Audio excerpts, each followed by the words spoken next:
Hello students, so today we are going to start a new chapter in science.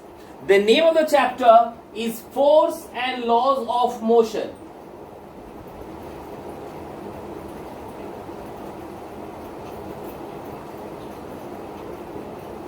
Now, basically what is a force?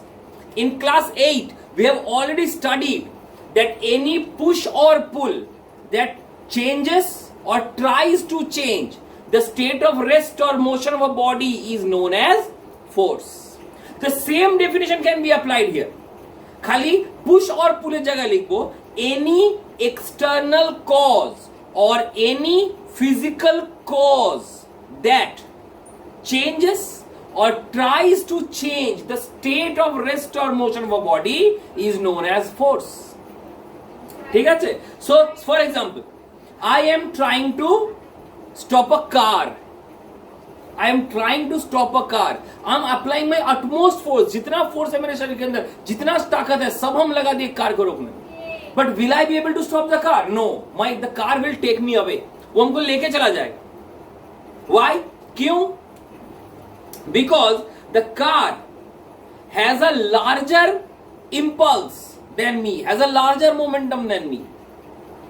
ठीक है, लेकिन इसका ये मतलब नहीं कि मैंने अपना फोर्स नहीं अप्लाई किया. हमने अप्लाई किया. I tried to change the state of the car, पर मैं वो नहीं कर पाया. लेकिन अगर एक साइकिल आ रहा है and I give my utmost force, तो क्या होगा? वो साइकिल को हम रोक देंगे, है ना? So my force can do both. It can either stop the moving cycle और it can try to stop the moving car.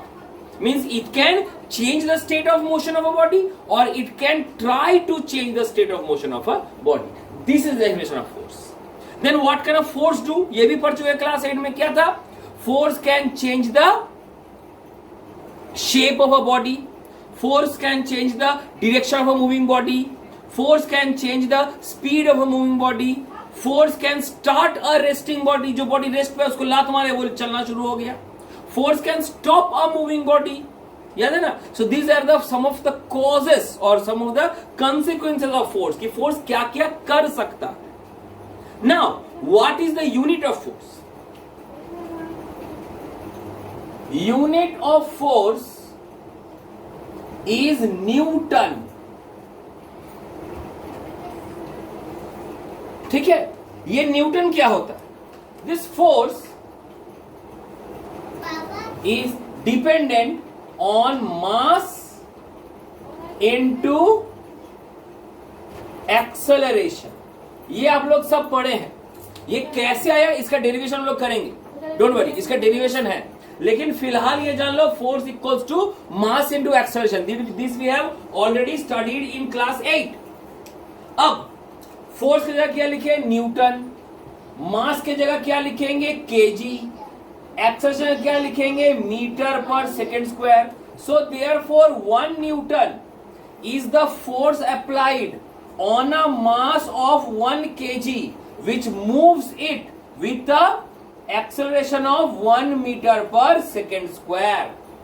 1 Newton is the force applied on a mass of 1 kg which moves it with an acceleration of 1 meter per second square. This is known as 1 Newton. This is the SI unit of force. What is the CGS unit? CGS unit is dyne. So therefore I can say that dyne is equals to 1 gram into 1 centimeter per second square. So therefore 1 Newton will be equals to kg से ग्राम का क्या relation है? 10 to the power 3. और metre से centimetre क्या relation है? 10 to the power 2. तो 10 to the power 3 और 10 to the power 2 मिलके कितना हो गया? 10 to the power 5 dyne. 1 Newton is equals to 10 to the power 5. ठीक है? Now क्लास 8 का ही दोबारा रिपीटेशन. बोलिए सर अभी ये क्लास 8 ही चला, नया कुछ नहीं पढ़ाना है. क्लास 8 का रिपीटेशन क्या था? क्लास 8 का रिपीटेशन ये तो था. What is force, what is the formula of force, what is the unit of force. Now we are moving on to the next topic. What is a resultant force? Resultant force किसे कहते हैं? जब एक body पर एक से अधिक force act करे तो उन सारा फोर्सेस को आइदर हम ऐड करेंगे या फिर सब्ट्रैक्ट करेंगे। ऐसा क्यों सर? कभी ऐड करेंगे कभी सब्ट्रैक्ट करेंगे, because my force is a vector quantity. Vector quantity माने कि it has both magnitude and direction. जिधर डिरेक्शन रहेगा उस बेसिस पे हमको आइदर फोर्स को ऐड करना है या फिर फोर्स को सब्ट्रैक्ट करना है। अगर सेम डायरेक्शन में रहा तो forces will be added up, अगर ऑपोजिट डायरेक्शंस में रहा तो forces will be subtracted. So the total force acting on a body, on a single body at the same time is known as resultant force. The total forces acting on a body at the same time is known as resultant force. ये positive भी हो सकता है, negative भी हो सकता है, depending on the direction. हाँ, why? Because force is a vector quantity. Zero भी हो सकता है, पॉजिटिव भी हो सकता है, नेगेटिव भी हो सकता है, जीरो भी हो सकता है। सो इफ अगर यही रिजल्टेंट फोर्स को फिर दो भाग में डिवाइड कर दी, वो क्या है? One is the balanced force and one is the unbalanced force. क्या है सर बैलेंस और अनबैलेंस्ड? अगर ये रिजल्टेंट फोर्स जीरो होता है, that means my body will not move. Body जिस जगह पे है बॉडी वहीं रह जाएगा। फोर्स का डेफिनेशन क्या है? When a force is applied on a mass of 1 kg, it moves the body with the acceleration of 1 meter per second square।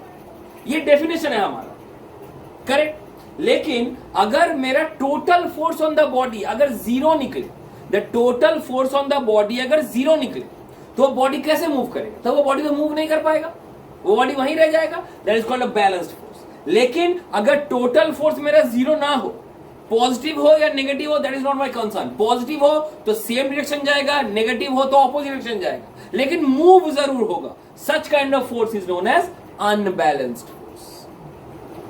ठीक है? So this is balanced force and this is unbalanced force. ये this are two types of forces. एक और तुम लोग sir वो contact non contact भी तो था, वो क्लास 8 में था।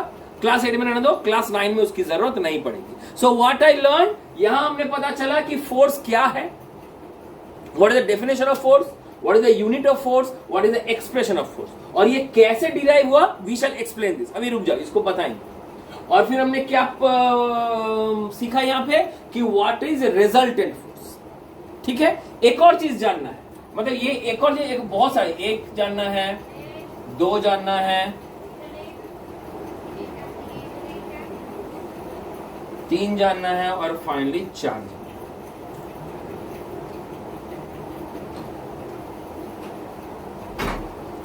सेकेंड हमको क्या जानना है sir? What is momentum.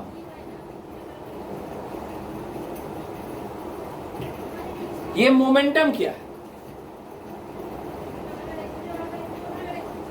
Momentum का मतलब होता है द प्रोडक्ट ऑफ मास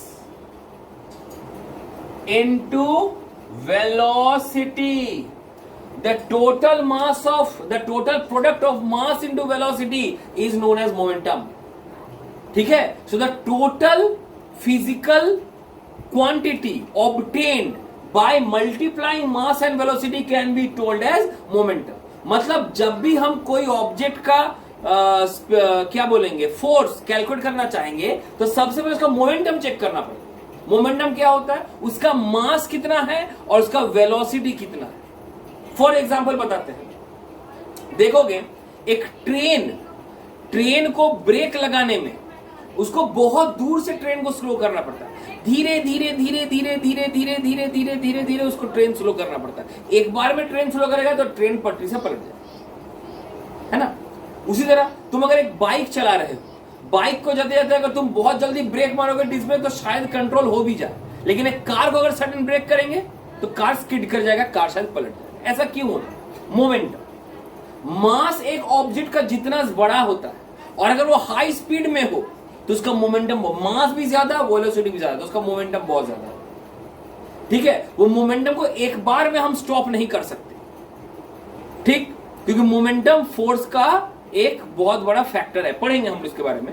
कैसे ये फैक्टर है, पहले ये जानो मोमेंटम होता क्या है। Momentum is the total physical quantity which is obtained by the product of mass and velocity. Suppose हम खड़े हैं, माई वेट इज 80 kg, हम 80 kg वेट लेके ऐसे पहाड़ की तरह सामने ऐसे खड़े हैं, ठीक है, and I ask one of you to come and push मी।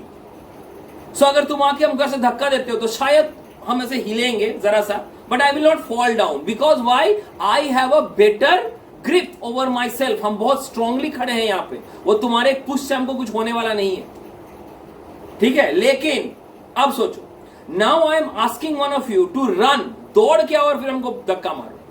अगर वही सेम बॉय या सेम गर्ल जो हमको पहले सिर्फ जैसे पुश किया था, एक फोर्स अप्लाई किया था, लेकिन उसने मेरे स्टेट को चेंज नहीं कर पाया, अब क्या कर रहा है, वो दौड़ के आ रहा है और दौड़ के आके वो धक्का दे रहा है, तो क्या होगा, हम गिर जाएंगे।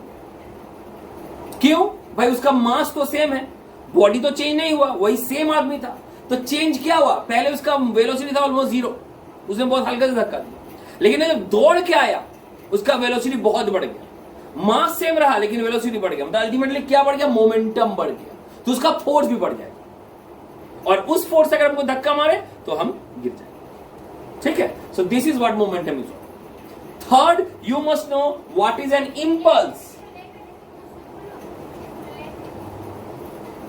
ये सब डेफिनेशन आएगा, व्हाट इज एन इंपल्स।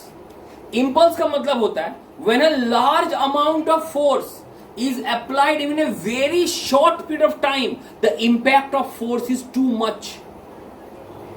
ठीक है, मान लो हम अपने हाथ से हम धीरे धीरे ऐसे स्लो मोशन में यहां पे पंच करेंगे, जितना हमारा हाथ है उसे पंच करेंगे, ये एक फोर्स करेगा। लेकिन अगर हम उसको जोर से पंच करें, सेम फोर्स लेकिन टाइम को कमा दीजिए, तो क्या होगा, उसका इंपैक्ट इस पे बहुत ज्यादा होगा।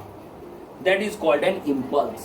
When a large amount of force is acted within a very, very short period of time, the impact of force is too large. Such large impacted force is known as an impulse. चलो तुम लड़कियों को, मतलब the girl child who are in my class, उनके लिए example देके बोलते हैं। आप लोग वो नोज पियर्सिंग, फिर ईयर पियर्सिंग, ये सब करते हैं ना, पियर्सिंग। कभी देखे पियर्सिंग का जब नियम होता है कि they use a gun and with a very one shot, फट से within a fraction of second, एक सेकंड का भी समय लेता है और वो लोग एक शॉट मारते हैं और वो शॉट आपके स्किन को पियर्स कर जाता है। अगर वो धीरे धीरे हल्का का करे ना, को बहुत चोट लगेगा, लेकिन विद इन वन शॉट करते हैं, उसका प्रेशर इतना, उसका फोर्स, सॉरी नॉट प्रेशर, उसका फोर्स इतना ज्यादा होता है, उसका इंपल्स इतना ज्यादा होता है कि with in a fraction of second वो पूरे आपके स्किन को इधर से उधर कर देता है, आपको पता भी नहीं चलता, ठीक है। So that is called impulse. Means the force is applied in a very, very short period of time. The next आपको क्या जानना है? Next आपको जानना है what is moment.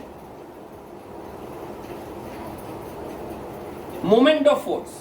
ये moment क्या है सर? ठीक है, moment या फिर हम इसको couple effect भी बोल सकते हैं।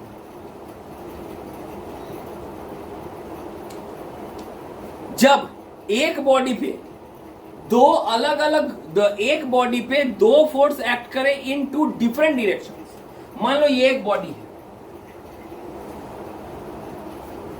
ठीक है, और एक फोर्स एक्ट कर रहा है इधर से लाइक दिस, एक फोर्स एक्ट कर रहा है इधर से लाइक दिस, ठीक, ध्यान से सुनो। When two different forces are acting on the same body with different directions and different axis, मतलब एक ही एक्सिस पे नहीं है। जैसे अनबैलेंस फोर्स में क्या था कि एक ही बॉडी पे दो फोर्सेस एक्ट कर रहा था, मतलब सेम एक्सिस, एक ही प्लेस पे, एक ही एक्सिस था उसका, एक स्ट्रेट लाइन पे था, लेकिन तो ये स्ट्रेट लाइन पे नहीं है, अलग अलग पोजीशन पे है ना। तो जब भी इस तरह का फोर्स एक्ट करे कोई बॉडी पे, it will create a rotation effect. This is known as moment of force or couple. What I told? Whenever two different forces are acting on the same body at different directions and different axis of or different point of axis, they will create a rotational effect. This is known as moment of force or couple. ये होता है ना वो मेरी go round में हम लोग क्या करते हैं, हम लोग धक्का मारते हैं, ठीक है, और बेहतर क्या होगा, कोई धक्का मारता है इधर से, कोई धक्का मतलब कोई अगर लेफ्ट टू राइट जाए तो कोई राइट टू लेफ्ट आएगा, तब जाके वो एक रोटेशन इफेक्ट आएगा। लेकिन हम जा रहे हैं लेफ्ट टू राइट, वो भी बंदा जा रहा है लेफ्ट टू राइट, तो क्या हो, कुछ नहीं होगा, जैसा है वैसा ही रहेगा। मेरी गोंड इधर घूमेगा ना इधर घूमेगा। अलग अलग डायरेक्शंस पे एक्ट करना पड़ेगा और अलग एक्सिस पे एक्ट करना पड़ेगा। अगर एक ही एक्सिस पे काम करे तो मेरा रोटेशनल इफेक्ट काम नहीं आएगा। This is called a moment of force और कपल। सो ये कुछ कुछ डेफिनेशंस है जो आपको फोर्स से रिलेटेड है। नेक्स्ट आपका टॉपिक क्या है, नेक्स्ट टॉपिक है आपका laws of motion and law of conservation of moment. ठीक है, let's okay. So the next topic is the laws of motion. पहला लॉ क्या है, a moving body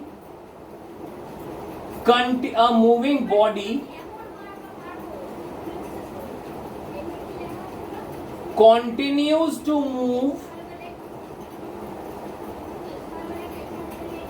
and a resting body continues to be at rest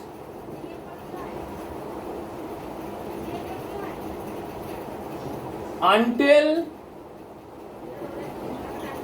an external force is applied on it.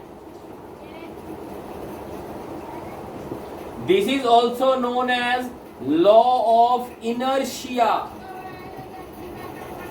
क्या है ये चीज, a moving body continues to move, मतलब we already studied in the first chapter that the state of a body can either be the state of rest और भी the state of motion. दो तरह का स्टेट था। यहां बोल रहा है कि वो बॉडी जिस स्टेट में था उसी स्टेट में रहेगा, लॉकडाउन की तरह। आप जिस स्टेट में उसी स्टेट में, आप दूसरे स्टेट में नहीं जा सकते। यहां भी वही सेम बात बोल रहा है कि आप जिस स्टेट में है, यहां स्टेट मतलब स्टेट ऑफ रेस्ट या फिर स्टेट ऑफ मोशन। अगर आप स्टेट ऑफ मोशन में है तो आप मोशन में ही रहिएगा कंटिन्यूअस, अगर आप स्टेट ऑफ रेस्ट में है तो आप रेस्ट में ही रहिएगा कंटिन्यूअस। ये प्रॉपर्टी है उसका। अब नेक्स्ट ये क्या बोलना चाह रहा है, ये बोल रहा है कि इसको लॉ ऑफ इनर्शिया भी कहा जाता है। Sir what is this inertia? Inertia तब क्या? Inertia is the tendency of a body to maintain its state of rest और motion. Inertia is the property of a body to maintain its state of rest और motion. वो एक property है जिसके तहत एक बॉडी अपने स्टेट को मेंटेन करने की कोशिश करता है। अगर वो रेस्ट में है तो चाहेगा हमेशा रेस्ट में रहे, अगर वो मोशन में है तो चाहेगा हमेशा मोशन में रहे। इस प्रॉपर्टी को हम लोग इनर्शिया कहते हैं और इसीलिए इसका नाम लॉ ऑफ इनर्शिया है। जब भी हमारा ये रेस्ट टू मोशन या मोशन टू रेस्ट का डिफरेंस आएगा, हमारे में बहुत सारे चेंजेस आना शुरू हो जाते हैं। ये इनर्शिया तीन प्रकार के होते हैं। एक होता है हमारा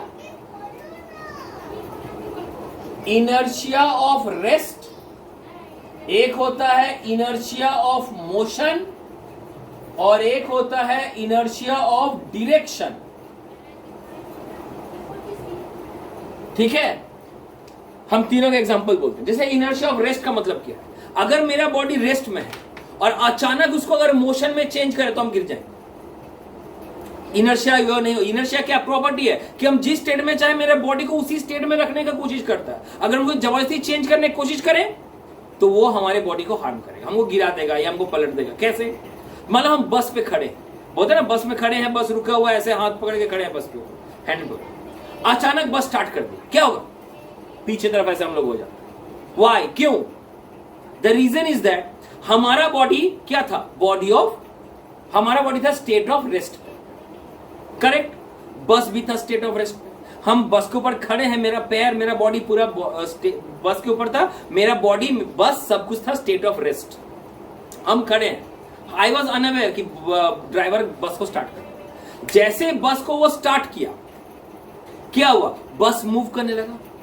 हम बस पे खड़े थे, means my lower part of the body came in the state of motion, लेकिन मैं अपर पार्ट वो तो अभी भी था स्टेट ऑफ रेस्ट और वो स्टेट ऑफ रेस्ट में ही रह जाएगा। तो क्या होगा? पैर चला जाएगा आगे, बॉडी आ जाएगा पीछे, हम पीछे से मूव करेंगे। दूसरा सोचो, तुम लोग अपने पापा के गाड़ी पे बैठे हो, मस्त बाइक से जा रहे हैं, आप लोग दोनों बाइक से जा रहे हैं, अचानक सामने एक कुत्ता या बिल्ली या सांप या कुछ भी आ गया, पापा फट से ब्रेक दाबे, क्या था आपका आंसर? एकदम पापा के शरीर के ऊपर ऐसे झूल गया। क्यों हुआ ऐसा? क्योंकि जब कार या बाइक या कुछ भी जब जा रहा है तो आपका बॉडी किस में है? स्टेट ऑफ मोशन में है। बाइक भी मोशन में है, आप भी मोशन में, ठीक है। जैसे पापा ने सडन ब्रेक मारा, वो ब्रेक किस पे मारा? आपके ऊपर नहीं, ब्रेक मारा गाड़ी के ऊपर। गाड़ी तो स्टेट ऑफ रेस्ट में आ गया, आप तो मोशन में ही थे, आप तो मोशन में आगे जाना चाह रहे हैं, आप आगे ऐसे चलो, है ना। ये हो गया स्टेट ऑफ मोशन की, मतलब इनर्शिया ऑफ मोशन का एक एग्जांपल। फिर देखिए, अब जब टर्निंग लेते हैं, आप लोग में से बहुत आदमी तो स्कूटी बाइक चलाते भी होंगे, साइकिल का ही अगर मान लें, अगर हाई स्पीड में आ रहे हैं और जैसे आप साइकिल को टर्न लेते हैं कोई एंगल पे, आप क्या करते हैं? बॉडी को एक एंगल में से झुका लेते हैं, है ना। इधर बॉडी कैसे झुका लेते हैं, फिर बॉडी कैसे झुका लेते हैं, अकॉर्डिंग टू द सिचुएशन आप बॉडी को झुका लेते हैं इधर उधर। क्यों ऐसे झुकाते हैं? इनर्शिया ऑफ डायरेक्शन मेंटेन करने के लिए। आपका बॉडी एक पार्टी, जैसे आपका बॉडी सीधे ऐसे जा रहा है, ऐसे लाइक दिस, और आप अचानक ऐसे लेफ्ट घूम लिया, ठीक है, तो आप क्या करेंगे? आप अपने बॉडी को पहले ऐसे घुमा लेंगे। अगर अचानक नहीं घुमाते हैं और पीछे अगर आपको आदमी रख देगा, वो उधर फेंका जाएगा, है ना। ऐसा होता है कि अचानक आप बैठे हैं गाड़ी पे और के पीछे कोई पिलियन है, आप तो मतलब होशियार हैं, आप जानते हैं कि हम टर्न ले रहे हैं, आप अपने को कंट्रोल करेंगे, झुका लेंगे, टेढ़ा कर लेंगे, ये कर लेंगे। लेकिन जो पीछे जो आदमी बैठा हुआ वो बेचारा कुछ भी नहीं जानता, आप अचानक फट से उसको ऐसे घुमा लेते हैं बाइक, क्या होगा? जो पीछे वाला आदमी था वो घूमेगा नहीं, वो उधर फेंका जाएगा, गिर जाएगा। क्यों? आपका बॉडी जा रहा था टुवर्ड्स नॉर्थ, आपका बॉडी जा रहा था टुवर्ड्स नॉर्थ, अचानक आपने वेस्ट की तरफ टर्न ले लिया, तो क्या होगा? बाइक तो वेस्ट में घूम गया, लेकिन जो पीछे आदमी था उसका बॉडी तो अभी भी नॉर्थ की तरफ है, वो नॉर्थ की तरफ फेंका जाएगा। This is due to the inertia of direction, ठीक है। कभी आप देखें, जो ट्रेन पे जो हॉकर्स चढ़ते हैं, वो झालमुड़ी वाला, नारियल वाला, है ना, पेप्सी वाला, वो जो लेके उठता है ट्रेन के ऊपर, वो जब ट्रेन से उतरता है तो डायरेक्टली उतर के रुक नहीं था, वो ट्रेन से उतर के थोड़ी देर से दौड़ता है ना। जो बस कंडक्टर जो बस पे चढ़ता है, वो अचानक नहीं चढ़ता, थोड़ा दौड़ के फिर बस पे चढ़ता है। क्यों? एक्सरसाइज करने के लिए, वार्म अप करता है बॉडी को। जी नहीं, जब वो हॉकर ट्रेन पे था, उसका बॉडी किस स्टेट में था? State of motion. जैसे वो ट्रेन से बाहर कूदता है, बाहर निकलता है, उसका स्टेट क्या हो जाता है? State of rest. अगर अचानक with in a very short period of time, वो इंपल्स का बात बोलिए, अगर फोर्स मेरा चेंज होता है with in a very short period of time, उसका इंपैक्ट बहुत ज्यादा होता। अगर वो अचानक ही रेस्ट से मोशन से रेस्ट में आ गया, स्टेट ऑफ रेस्ट से मोशन से स्टेट ऑफ रेस्ट में आ गया, उसके बॉडी को एक बहुत जोर इंपल्स पड़ेगा, वो बर्दाश्त नहीं, वो गिर जाएगा। उसी प्रकार जब कंडक्टर खड़ा है, बस पे चढ़ेगा, बस तो मूव करना शुरू हो गया, लेकिन वो अभी भी खड़ा ही है, उसका बॉडी है इनर्शिया ऑफ रेस्ट पे और बस हो गया इनर्शिया ऑफ मोशन पे। उसको भी अपने बॉडी को इनर्शिया ऑफ मोशन में लाना पड़ेगा, वो भी दौड़ना शुरू करेगा, तब वो कूद के बस पे चढ़ेगा। अगर ऐसे कूदने की कोशिश किया तो बस के चक्का के नीचे वो मर जाएगा, वो नहीं कर पाए, उसका बॉडी में ये चेंज बर्दाश्त नहीं कर। आप लोग देखें, वो अभी तो आम का सीजन है, हवा आता है तो आम सब टप टप टप टप गिरना शुरू हो जाता है। जरा सा विंड या स्टॉर्म आता है, आम गिरना शुरू हो जाता है। कैसे गिरता? जब एक पेड़ के ऊपर आम या कोई भी फल लदा हुआ है, the tree itself is in state of rest, the fruits are also in the state of rest. जब हवा आना शुरू हुआ, the tree started swinging, लेकिन उसका जो फल था वो तो स्टेट ऑफ रेस्ट में ही रह गया। ट्री को मूव किया हवा ने, वो छोटा आम को वो नहीं मूव किया, वो तो बहुत छोटा, उसको उसके ऊपर फर्क नहीं पड़ा। तो आम था रेस्ट में, ट्री हो गया मोशन में, डिफरेंस आया आम में। तुम्हारी मम्मी क्या करती है? वो जो फ्लोर मैट होता है उसको डस्टिंग करती है, फ्लोर मैट को लेकर झाड़ू से ठक ठक पीटती है, सारा धूला सारा डस्ट वो नीचे गिर जाता है। कैसे? वो फ्लोर मैट है अभी रुका हुआ, रेस्ट में है, उसके अंदर का डस्ट भी रेस्ट में है, जैसे उसको मारे झाड़ू से वो फ्लोर मैट हो गया इनर्शिया ऑफ मोशन, लेकिन वो डस्ट तो रेस्ट में था, वो तो रेस्ट में ही रह गया, गिर गया नीचे। So this is how my inertia of rest and motion are happening in this world. और ये ही है मेरा लॉ ऑफ इनर्शिया कि मेरा बॉडी जिस स्टेट में है उसी स्टेट में रहने का कोशिश करेगा, ठीक है।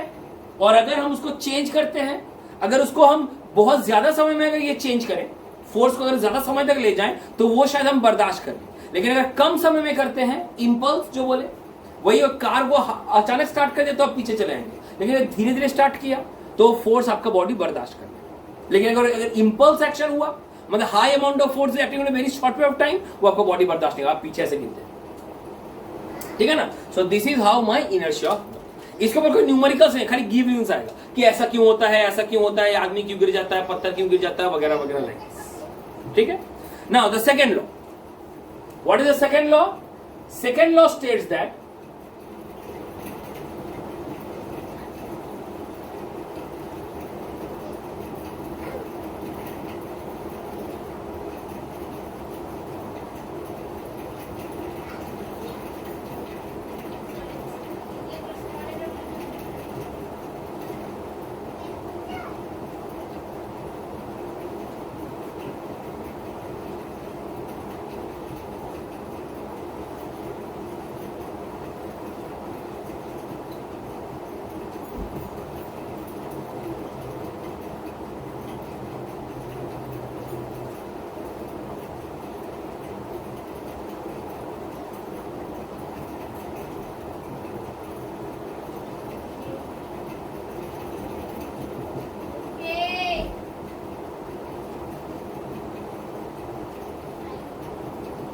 क्या लिखा हुआ है? Force applied on a body is directly proportional to the rate of change of momentum and this change takes place in the direction of the force applied. कि यहां बोला गया है कि my force is directly proportional to rate of change of momentum. So therefore my force is proportional to change in momentum by time, ठीक है। तो this force can be proportional to what is momentum? momentum क्या था? momentum sir mass into velocity। तो आदमी का क्या change होता है? मास चेंज होता है ना, वेलोसिटी चेंज होता है। सर मास कभी चेंज नहीं होगा, मेरा मास क्या कभी चेंज होगा? हमको डाइटिंग करना पड़ेगा उसके लिए। एक फिजिकल कॉज के कारण मेरा मास कभी चेंज नहीं हो सकता, है ना। सो मास रिमेन्स कांस्टेंट। तो क्या चेंज होगा? वेलोसिटी चेंज होगा, है ना। तो वेलोसिटी कितने प्रकार का होता है सर? इनिशियल वेलोसिटी और final velocity. So change in momentum is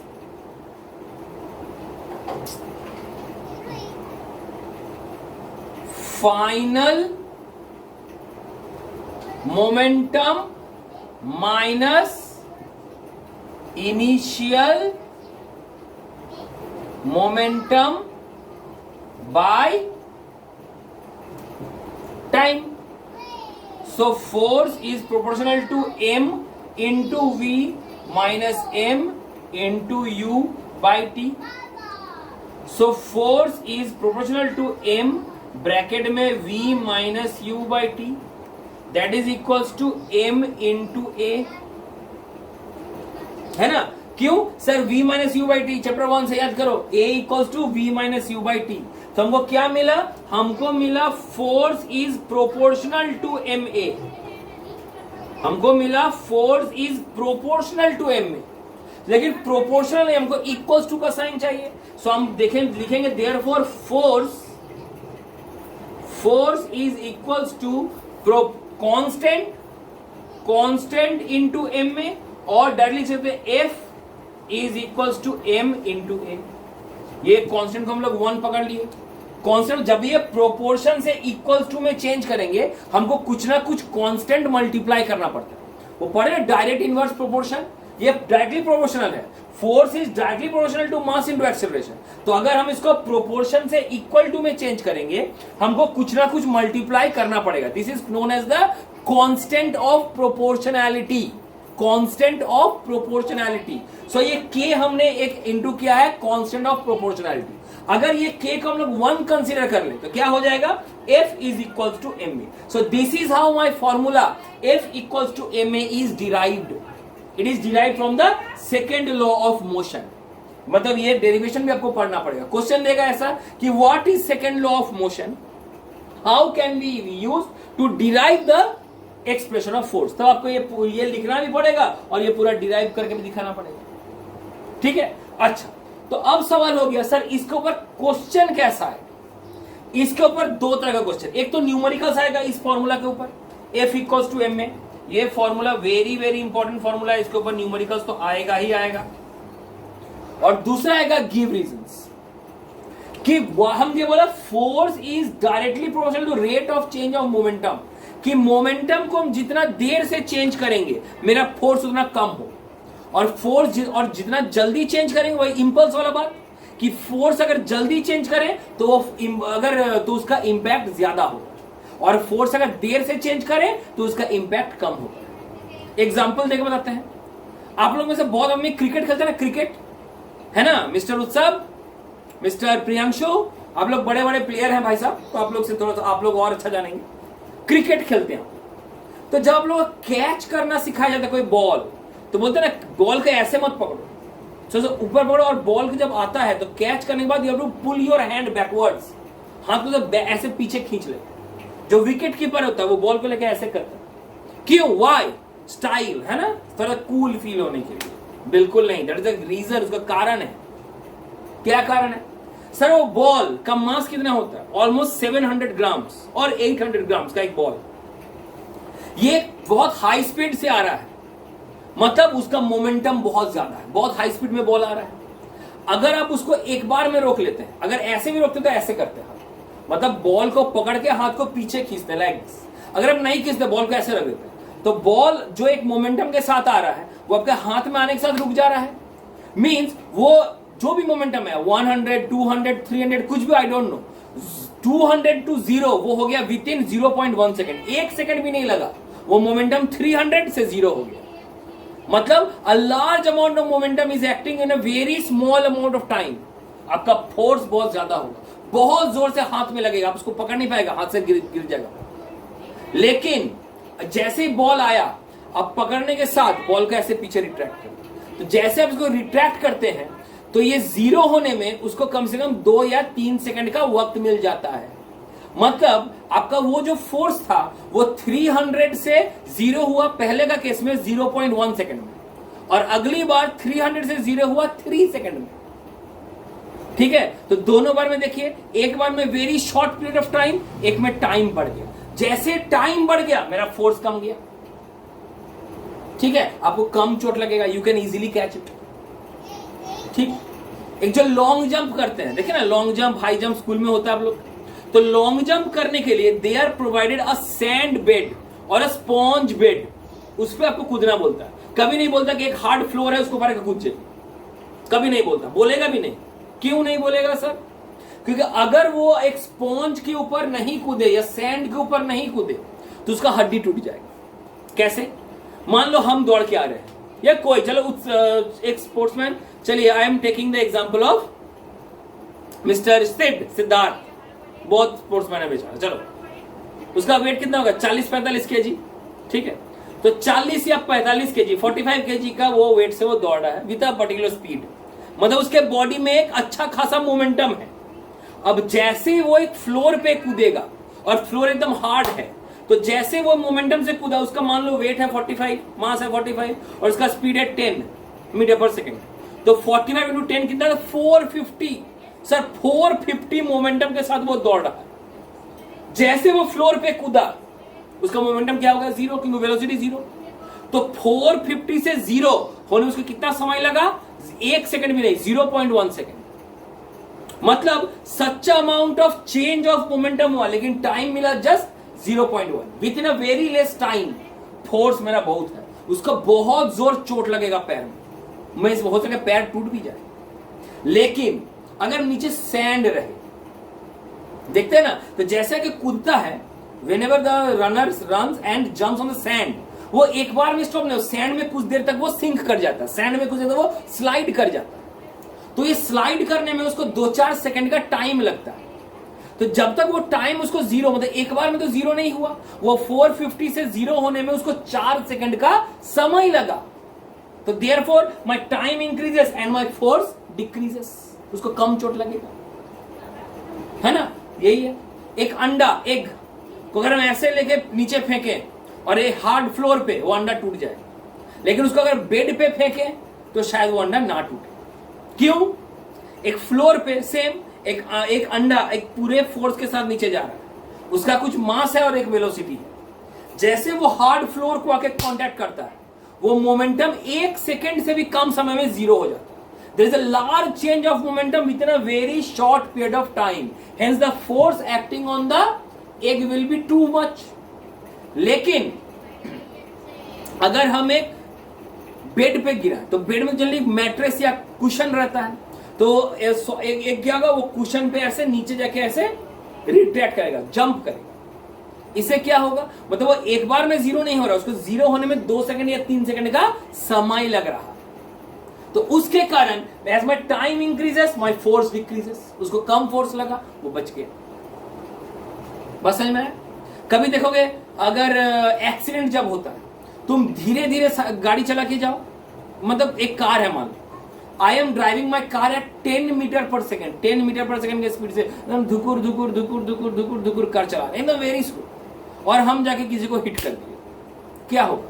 वो खूब जो गिरेगा नीचे, इससे वैसे कुछ नहीं होगा, हाथ पर थोड़ा छिला कटा जाए। लेकिन हम कार को रन कराए 70 के स्पीड से, 70 के स्पीड से, 80 के स्पीड से, और फिर हम जाके किसी को धक्का मारते हैं, क्या होगा? बेचारा मर जाएगा, उड़ जाएगा, फुट फट जाएगा उसका सर, मतलब हड्डी उड्डी कदम 12 बज जाएगा। क्यों हुआ सर ऐसा? क्योंकि मास तो सेम रहा, लेकिन मोमेंटम चेंज हो गया। जैसे मास को उसको अगर हम हिट करते, क्या हो? जो मोमेंटम है, ठीक है ना, मोमेंटम का चेंज हो जा रहा है। वो बेचारा का तो उसका तो कोई वेलोसिटी नहीं था, वो तो जीरो पे था, लेकिन हम जब आज उसको मार रहे हैं, ठीक है, वो अगर हम उसको नहीं मारते तो वो रेस्ट पे था, रेस्ट पे ही रहेगा, लेकिन हम एक एक्सटर्नल फोर्स लगा दिए, ठीक है। अब मेरा तो मोमेंटम बहुत हाई है, हम पूरा मोमेंटम से तो धक्का मारे, लेकिन उसका मोमेंटम बहुत कम था, सो मेरा मोमेंटम उसको इंपार्ट कर दिया, ठीक है। मतलब a large amount of momentum has been taken place in a very short period of time. तो क्या होगा? उसको बहुत जोर का चोट लगेगा। लेकिन हम धीरे धीरे ले जाते, या फिर हम उसको हिट करके बहुत दूर होते ना, कभी देखो ना कि टीवी में दिखाता है बहुत हाई स्पीड से कार आ रहा है, लेकिन वो हीरो उस कार के बॉनेट के ऊपर चढ़ गया, या उसको कार के ऊपर से फंसा हुआ, ऐसा पकड़ा हुआ, वो हाई स्पीड में कार चला रहा है, लेकिन हीरो को कुछ नहीं हो रहा है, वो सही काम कर रहा है, वो सही है। क्यों? क्योंकि उसको तो वो तो रुक नहीं गया, उसका इतना जल्दी उसका चेंज ऑफ मोमेंटम नहीं हुआ। चेंज ऑफ मोमेंटम होगा कम समय में, तब जाके उसको चोट लगेगी, वरना उसको चोट नहीं लगेगी। सो this is all about your reasons कि how the rate of change of momentum determines my force, correct? Then the last topic is, or the last most law is, to every action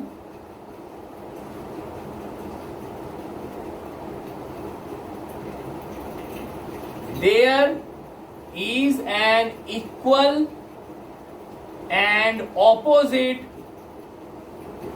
reaction।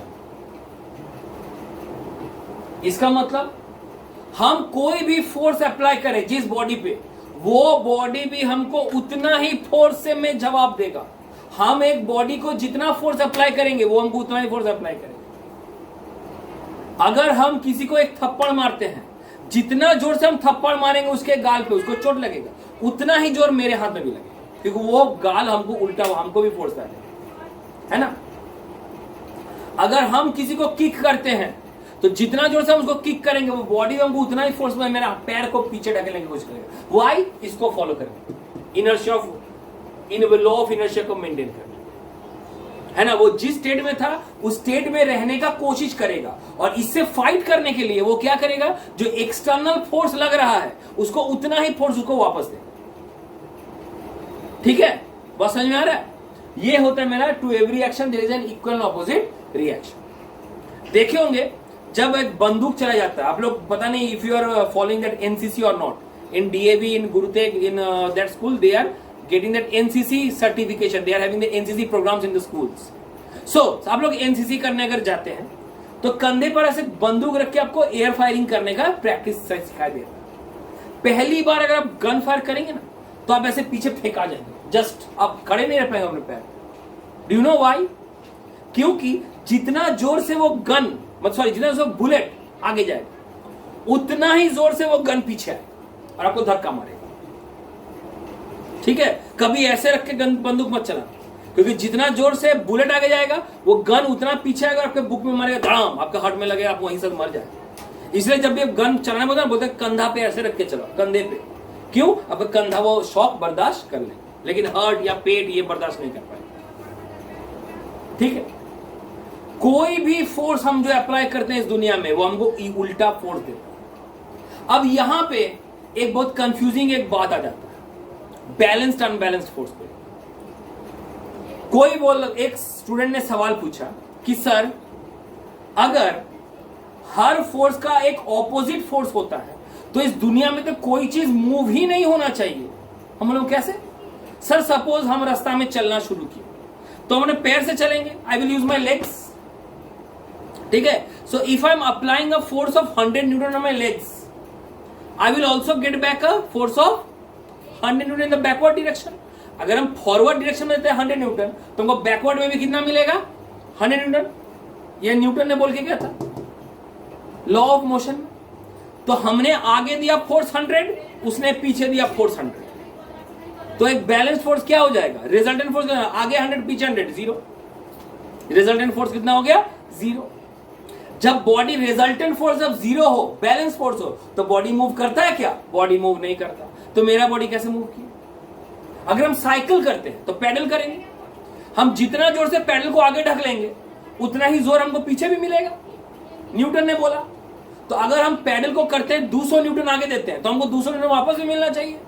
तो आगे 200 पीछे 200, total Newton की total force कितना हो गया? 0। तो cycle move किया कैसे? बोलो, कोई एक्सप्लेनेशन है? एक्सप्लेनेशन क्या है उसका एक्सप्लेनेशन? हमने ये तो कह दिया कि to every action there is an equal and opposite reaction. कभी कहे two in the same body ना, they are acting on two different bodies. यही तो खेल है। हम अपने पैर को आगे बढ़ाते हैं 100 न्यूटन, तो वो रिवर्स फोर्स कहां आता है? पैर पे नहीं, रिवर्स फोर्स आता है मिट्टी पे। देखो जब बाइक या कार जब शुरू करते हैं तब वो कार आगे जाता है, पीछे मिट्टी ढके लेता है ना, पीछे धूल या सैंड जो भी जमीन पे है वो पीछे चला जाता है, या मड रहे तो वो पीछे आ जाता है। क्यों? वो मड पीछे आया तब जाके वो साइकिल आगे गया। हम लोग बोट चलाते हैं, बोट होता है ना, बोट पानी में बोटिंग करते हैं। हम क्या करते हैं? वो रो को लेके पानी को पीछे ढकेलते हैं, like this. We are pushing the water backward. अगर हम वाटर को पीछे ढक लेंगे तो उसका ऑपोजिट फोर्स किस पे आएगा? वाटर पे नहीं, बोट पे। तब बोट आगे जाए। वाटर गया पीछे, बोट गया आगे। हम रॉकेट छोड़ते हैं, रॉकेट लॉन्च करते हैं। रॉकेट क्या कहते हैं? गैस छोड़ता है नीचे, बहुत सारा गैस छोड़ता है। वो जितना गैस नीचे छोड़ेगा वो गैस, उल्टा फोर्स गैस पे नहीं आएगा, उल्टा फोर्स किस पे आएगा? रॉकेट पे। Gas is going downwards, the rocket is going upwards. ठीक है, क्लियर? तो द गन चलाते हैं, the bullet is going up forward, the gun is coming backward. ठीक, यही कारण है कि जब भी हम कोई मूवमेंट करना चाहते हैं, फॉरवर्ड फोर्स एक बॉडी पे आता है, बैकवर्ड फोर्स एक बॉडी पे आता है। This causes movement. ठीक है, because the two forces are acting on two different bodies. अगर सेम बॉडीज पे एक्ट करता तो वो मूवमेंट नहीं होता, लेकिन ये अलग अलग बॉडी। तो इसीलिए हम जब भी मूव करेंगे, हम कोई चीज को पीछे ढकेलेंगे तब जाके हम आगे मूव करेंगे, है ना। एक बलून देखो, बलून में पूरा हवा भर के बलून छोड़ दो, देखो बलून इस तरह जिगजैग मूवमेंट में भागता फिरेगा। क्यों? हवा पीछे जाएगा तो बलून आगे जाएगा, सिंपल रीजन। इसीलिए स्पेस में एस्ट्रोनॉट जब भी मूव करते हैं ना, वो एक रस्सी से अपने आप को बांध के मूव करते हैं। वो स्पेस में वो लोग स्विम नहीं कर सकते, ओपन स्पेस में वो स्विम नहीं कर सकते, वो ऐसे फ्लोट करेंगे, उसका कोई डायरेक्शन नहीं होगा। क्यों? हम लोग स्विमिंग में क्या करते हैं? We are pushing the water backward. हम पानी को पीछे ढकेलेंगे तब जाके मेरा बॉडी आगे जाए। ऑपोजिट रिएक्शन स्पेस में हम किसको ढकेलेंगे? स्पेस में तो ना एयर है, ना वाटर है, ना कुछ है। हम स्पेस में क्या ढकेलेंगे? स्पेस में ढकेलने के लिए कुछ नहीं है। जब तक कोई चीज पीछे नहीं जाएगा मेरा बॉडी आगे नहीं जाएगा, इसीलिए स्पेस में कोई मूव नहीं कर सकता, ऐसे ही फ्लोट करते रहेगा। इसलिए लोग अपने आप को रोप से अटैच कर लेते हैं, रोप्स पकड़ पकड़ के वो मूव कर सकते। वहां पे कोई फॉरवर्ड और बैकवर्ड का रिएक्शन नहीं। वाई? क्योंकि वहां पुश नहीं होगा। जब तक आपने कोई चीज को पुश नहीं करेंगे आपका बॉडी सामने नहीं जाएगा। ठीक है, so this is the third law of motion. और इसके ऊपर ही आपको गिव रीजंस आएगा कि अगर जैसे बोट कि एक आदमी जब बोटिंग करके शोर पे उतरा तो बोट से बहुत जल्दी कूद गया, उसने ये सही किया या गलत किया? गलत किया। जितना जोर से वो आगे कूदेगा उसका बोट उतना ही जोर से पीछे जाएगा। मतलब उसका बोट चला गया पानी में, वो आ गया शीशोर पे, तो वो बोट को लाएगा कैसे? तो इसीलिए जब बोट से देखोगे, जब टीवी से मैं दिखता ना कि जब पानी से जब शोर पे उतरो, कूदते नहीं, वो धीरे धीरे उतरते हैं। क्यों? अगर कूद जाए तो बोट चला जाएगा पीछे, वो चला जाएगा, वो बोट को फिर पानी में लाना पड़ेगा। अब कितना दूर जाएगा इसका कोई गारंटी नहीं। So that should not happen. So that's why to every action there is an opposite reaction, but this action and reaction takes place in two different bodies. एक ही बॉडी पे एक्ट नहीं करता। क्लियर है? इसके और भी ढेर सारा गिव रीजंस। अब the last topic of chapter क्या है? Law of conservation of momentum.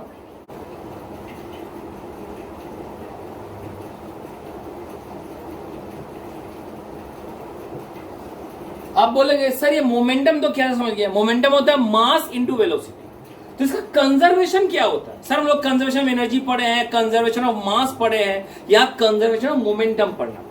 इसके अनुसार what is the law of conservation of momentum? That the total momentum of this system before and after the event remains same. The total momentum of the system before and after the event remains same. कि कोई एक घटना घटने के पहले और घटना होने के बाद the total momentum of the system same रहेगा, ना इंक्रीज होगा ना डिक्रीज होगा। Means the total initial momentum, therefore the total initial momentum equals to my total final momentum.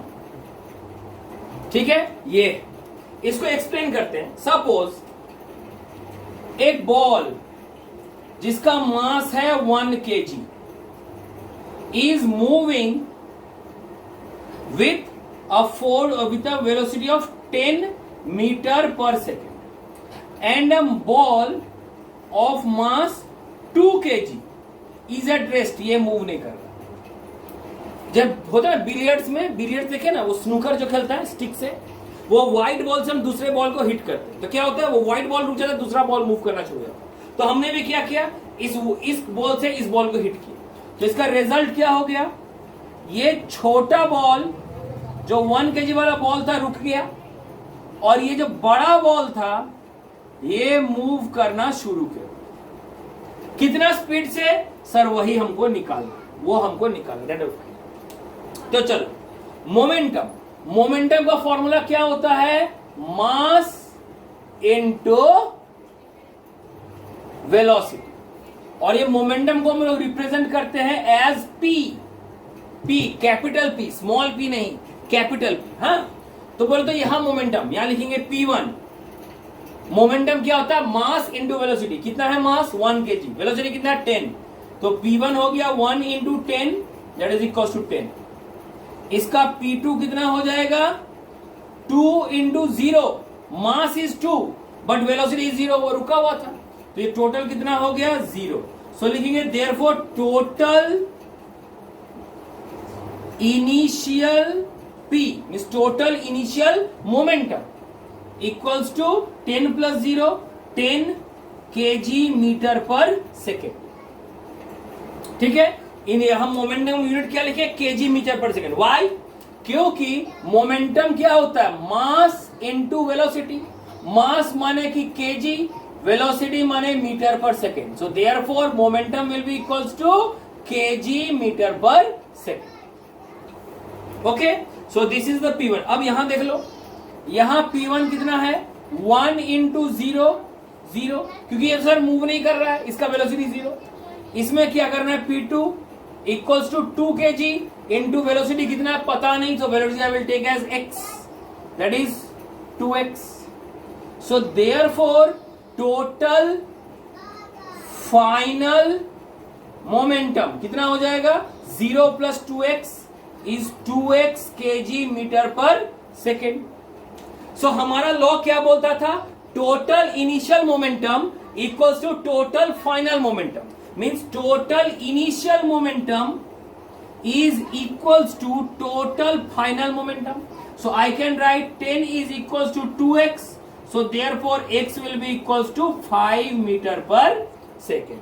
मतलब ये मूव करेगा 10 मीटर पर सेकेंड, ये मूव करेगा 5 मीटर पर सेकेंड। ये है मेरा law of conservation of momentum. आपको देखिए, बिफोर द इवेंट, मतलब दोनों कोलाइड करने के पहले, दोनों स्ट्राइक करने के पहले क्या कंडीशन था, और स्ट्राइक करने के बाद क्या कंडीशन, आप दोनों का डायग्राम बनाएंगे और फिर आप इसको और कैलकुलेशन करेंगे। एक और एग्जांपल से समझाते हैं। सपोज ऐसा एक सिचुएशन दिया हुआ,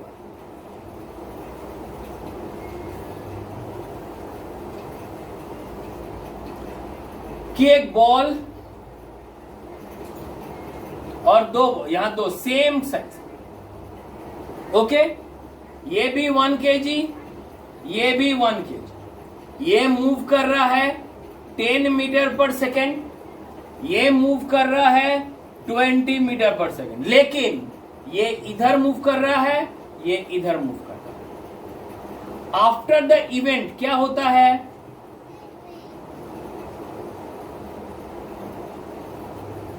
कि both of them stick together, दोनों आपस में से चिपक जाते हैं, एंड स्टार्ट्स मूवमेंट। ये मूवमेंट होगा, लेकिन कितना, ये भी 1 kg, ये भी 1 kg, and they start movement.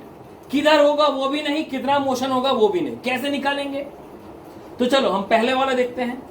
इसका मोमेंटम कितना होगा, हम लिखेंगे इनिशियल, इधर लिखेंगे initial, P, initial momentum. P1, what is P1? P1 will be equals to 1 into 10, that is equals to 10 kg meter per second.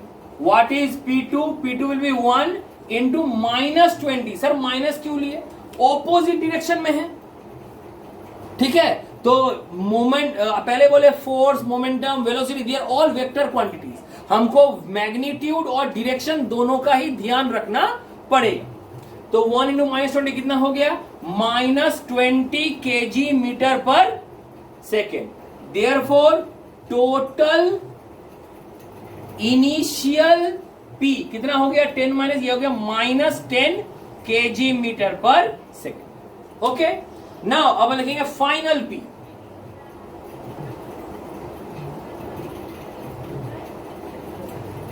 इसमें यहां तो दोनों सर दोनों अलग, एक ही बॉडी बन गया, दोनों मिलकर तो एक ही बॉडी मिल गया। तो हमको ये P1 P2 का जरूरत नहीं, हम डायरेक्ट लिखेंगे P is equal to 2 into x. Sir 2 कहां से आया, 1 kg प्लस 1 kg, मास हो गया 2 kg, और वेलोसिटी x, हमको वेलोसिटी मालूम ही नहीं है कितना है।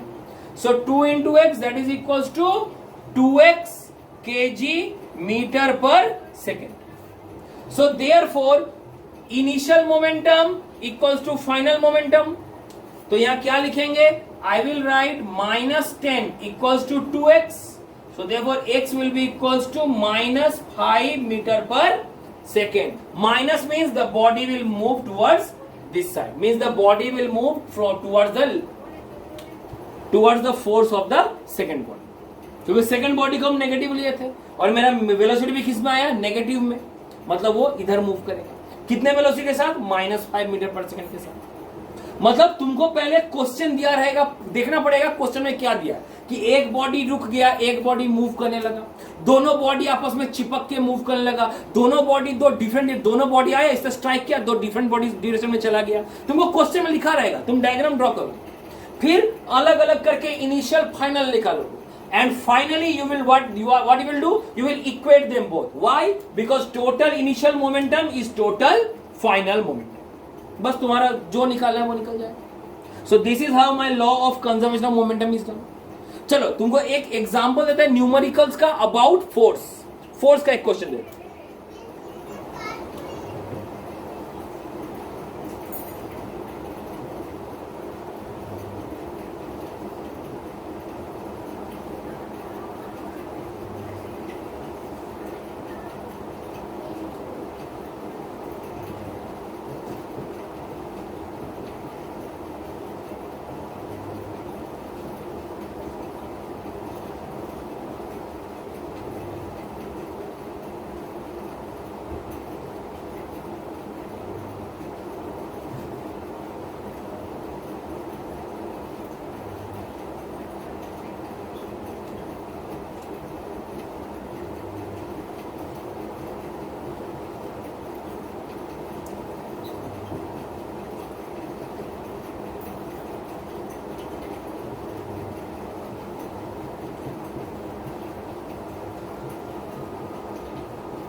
This is the question. Question को पढ़ो. A truck of mass 1000 kg moving with a speed of 36 km per hour sees at a boy at a distance and applies brake to stop the truck after a distance of 50 meter. Find the force of brakes applied. ये है तुम्हारा question. क्या क्या दिया हुआ है? The mass is given. Mass is 1000 kg. The initial velocity is given 36 km per hour. That is equals to 5 by 10 into करोगे तो मिलेगा 10 meter per second. The car comes to a stop. The truck comes to a stop. Means final velocity कितना हो गया? 0 meter per second. After traveling a distance, S कितना हो गया? 50 meter. ठीक है. So you are given U, you are given V, you are given S. तुमको निकालना क्या है? निकालना है फोर्स. तो फोर्स का फॉर्मूला क्या होता है? Mass into acceleration. मास तो है लेकिन एक्सेलरेशन नहीं दिया हुआ है. सो तुमको सबसे पहले क्या निकालना है? एक्सेलरेशन. तो एक फॉर्मूला है चैप्टर 1 से, देखो शायद तुम लोग को याद होगा. V square equal to U square plus 2AS. Formula याद है? हाँ सर याद ही होगा. पुट करो. V स्क्वायर क्या है? V स्क्वायर यानी कि 0 square equal to U square. U square कितना है? 10 का स्क्वायर प्लस 2 इंटू A तो पता नहीं, इंटू S क्या है? S है 50. सॉल्व करो. हमको यहां मिलेगा A is equal to -1 metre per second square. Acceleration is -1 metre per second square. So therefore my force कितना हो जाएगा? Mass into acceleration. मास कितना हो गया? 1000 इंटू एक्सेलरेशन है -1. So what I am getting? -1000 Newton. Sir ये माइनस में क्यों आया फोर्स? क्योंकि यहां एक्सेलरेशन नेगेटिव में था. मेरा ट्रक जा रहा था आगे और हम उसको रोकना चाह रहे थे पीछे. My brake was trying to stop it backwards. So force का डायरेक्शन अलग. सो देयरफॉर मैंने नेगेटिव भी आया, आंसर भी आया इन नेगेटिव डायरेक्शन, नेगेटिव वैल्यू. ठीक है. सो ऐसे तुमको निकालना. मींस यहां पे भी बेसिकली तुमको फॉर्मूला आएगा फर्स्ट चैप्टर का. बाय एनी मेथड तुमको एक्सेलरेशन ए निकालना है. अगर एक्सेलरेशन निकल जाए तो भाई मास तो तुमको दिया हुआ है ही. You can easily calculate force equals to mass into acceleration. निकल जाएगा. सो एक्सेलरेशन निकालना यहां बहुत पे जरूरी है. And make sure the acceleration जो तुम निकाले वो मीटर पर सेकंड स्क्वायर में और मास जो है वो केजी में हो. मींस तुमको यू और वी होना चाहिए मीटर पर सेकंड में और टाइम होना चाहिए सेकंड में और मास होना चाहिए केजी में. तब जाके तुम्हारा फोर्स निकलेगा Newton. Correct. So this is all about your chapter force and laws of motion. अगर इसके अलावा और भी कुछ प्रॉब्लम आए, कहीं पे नहीं समझ में आए, तो please feel free to contact me. You will be receiving the notes and questions about this chapter later. Hope you can enjoy this chapter and start doing this exercise as soon as possible. Thank you.